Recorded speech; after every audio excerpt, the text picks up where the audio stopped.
anak-anak, jumpa lagi dengan saya, Ibu Triwayuni Tampu Bolon dalam pelajaran Bahasa Indonesia. Hari ini kita akan belajar menceritakan kembali isi cerita fantasi yang dibaca dan didengar.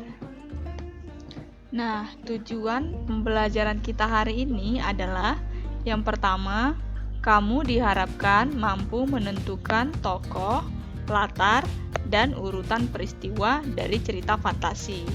Yang kedua, kamu diharapkan mampu menceritakan kembali isi cerita fantasi yang kamu baca atau kamu dengar.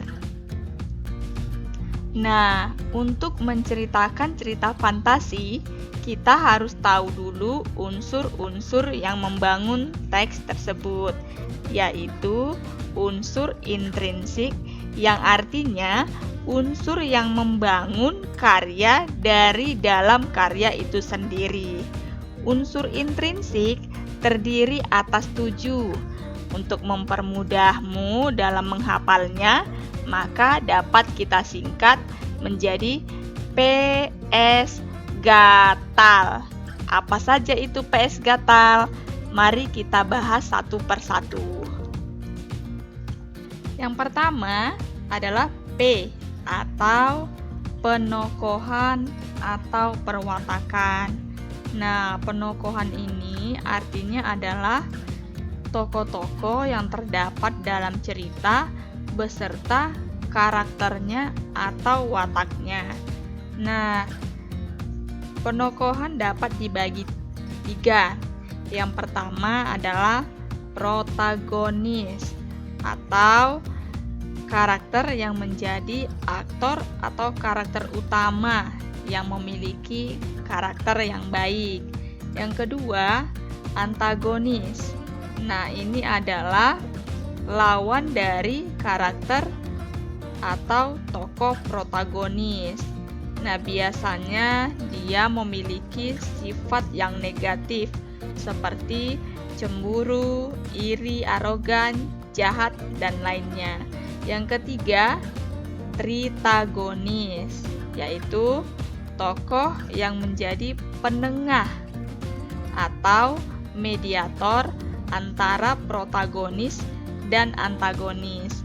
Nah, biasanya karakter tokoh ini memiliki sifat yang bijak. Yang kedua adalah S atau sudut pandang. Sudut pandang adalah cara bagaimana penulis menempatkan dirinya pada cerita. Nah, sudut pandang dapat dibagi 2. Yang pertama, sudut pandang orang pertama. Biasanya, sudut pandang orang pertama ini menggunakan kata ganti aku atau saya. Nah, contohnya adalah aku sedang mengamati lemari jam yang berdiri kaku di pojok ruangan. Ukiran jati bertuliskan huruf Jawa kuno menjadi saksi bisu kelahiranku. Di tempat ini, 20 tahun lalu aku dilahirkan, dan seterusnya. Nah, kata aku di situ sebagai sudut pandang orang pertama. Yang kedua, sudut pandang orang ketiga. Sudut pandang orang ketiga biasanya menggunakan kata rujukan dia, ia, atau nama tokoh, dan mereka. Nah, contohnya dapat kita lihat berikut ini. Sudah 6 bulan ini Naomi terjun pada dunia tarik suara. Ayah dan ibunya tidak ada yang merestui jalur karir yang ia geluti. Ia sampai beradu argumen dengan sang ayah yang memang memiliki watak keras, dan seterusnya. Nah, di situ kata Naomi dan ia menjadi sudut pandang orang ketiga. Yang ketiga adalah gaya bahasa. Gaya bahasa atau majas adalah cara pemilihan bahasa yang digunakan oleh penulis untuk menyampaikan kesan tertentu dengan makna konotatif dan kias. Nah, gaya bahasa ini biasanya digunakan penulis agar tulisannya atau karya tulisannya menjadi lebih variatif dan tidak membosankan untuk dibaca. Yang keempat ada A, yaitu alur. Alur adalah jalannya cerita suatu peristiwa yang dimulai dari awal sampai dengan akhir. Nah, alur ini biasanya dibagi menjadi beberapa tahap. Misalnya dimulai dari tahap perkenalan, muncul konflik, puncak konflik, hingga tahap penyelesaian konflik. Nah, alur dapat dibagi menjadi 3 bagian. Yang pertama, alur maju, yaitu alur yang mengurutkan peristiwa pada cerita dari masa saat ini ke masa selanjutnya. Yang kedua, alur mundur, yaitu alur yang menceritakan peristiwa-peristiwa pokok yang terjadi di masa lalu si tokoh cerita. Yang ketiga, alur campuran, yaitu alur yang menceritakan peristiwa-peristiwa masa lalu dan masa yang akan datang. Yang kelima, ada T, tema, yaitu pokok pikiran, gagasan, ataupun ide pembuat karya sastra yang nantinya akan ditampilkan dalam tulisan atau karangannya. Nah, biasanya si penulis harus memiliki tema sebelum membuat karangannya, supaya jalan ceritanya menarik dan jelas. Contohnya tentang persahabatan, kekeluargaan, percintaan, atau pendidikan. Yang keenam, ada A, amanat, yaitu pesan-pesan yang dapat memberikan manfaat kepada pembaca atau pendengar mengenai cerita yang telah dibuat penulis. Nah, amanat tersebut bisa berupa pengetahuan atau sesuatu yang bermakna yang dapat dijadikan pelajaran dan nasihat.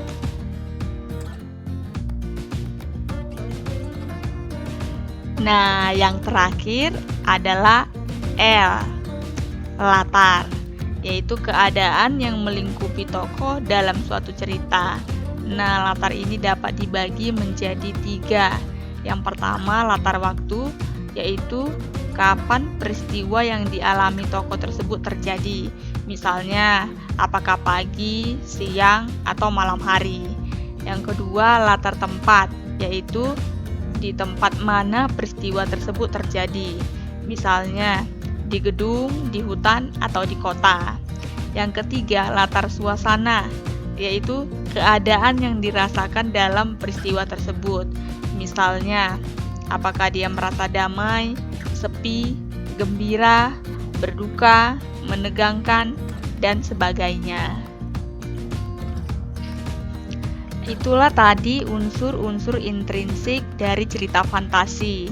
Nah, untuk materi cerita fantasi ini, kita fokus kepada unsur tokoh, latar, dan urutan peristiwa atau alur. Demikianlah pembahasan tentang unsur intrinsik cerita fantasi. Semoga kalian dapat memahaminya. Setelah ini, kita akan mengerjakan latihan. Sebelumnya, Ibu akan memberikan dahulu contoh mengerjakan latihan, menentukan tokoh, latar, dan urutan peristiwa dalam cerita fantasi. Mari buka buku paketmu, halaman 54 sampai 56. Yang pertama, kalian baca ceritanya dahulu. Baca dan pahami ceritanya.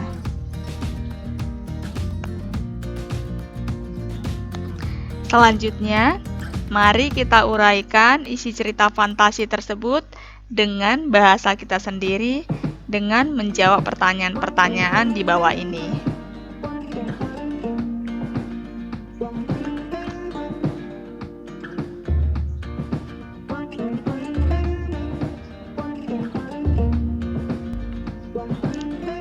Apakah kalian sudah paham? Ya, mudah bukan? Silakan kerjakan tugas berikut ini.